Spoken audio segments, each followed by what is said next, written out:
So I haven't had a period in years, and I continuously cycle birth control to skip them. And honestly, it's one of the biggest accommodations I've made in my life as both an autistic and trans person. Yet every time I talk about this, I am met with so much shame and misinformation from complete internet strangers. But since you don't have to live in mine or anyone else's body, I couldn't care less. On the other hand, there are still so many people with uteruses who don't know this option exists, which is why I keep talking about it. Because honestly, this changed my life. For context, I hit puberty really late.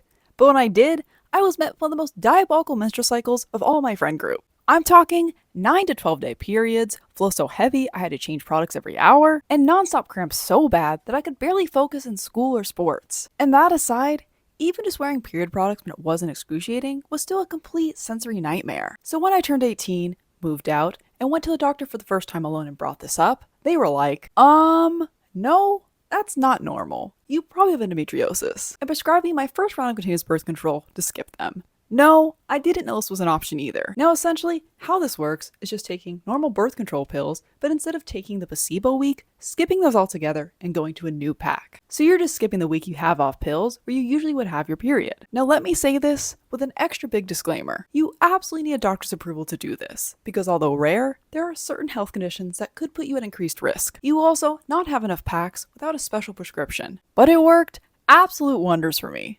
I went off and on for most of my 20s, depending on when I had access to healthcare. But the years I didn't have a period were such a delight. Like any other prescription medicine, there's tons of options, different side effects, and it takes time getting used to. But I won't tolerate fear-mongering around birth control when it's been proven to be quite safe and literally saves people's lives. There's also forms of continuous birth control that don't require daily pills. I'll also say it did take a while to find the right pill for me, but now that I've been on the same one for 3 years and haven't had a period since, it's fantastic. So just want to let you know, if you hate your period as much as I do, science is great, and there's tons of options out there to skip or reduce them.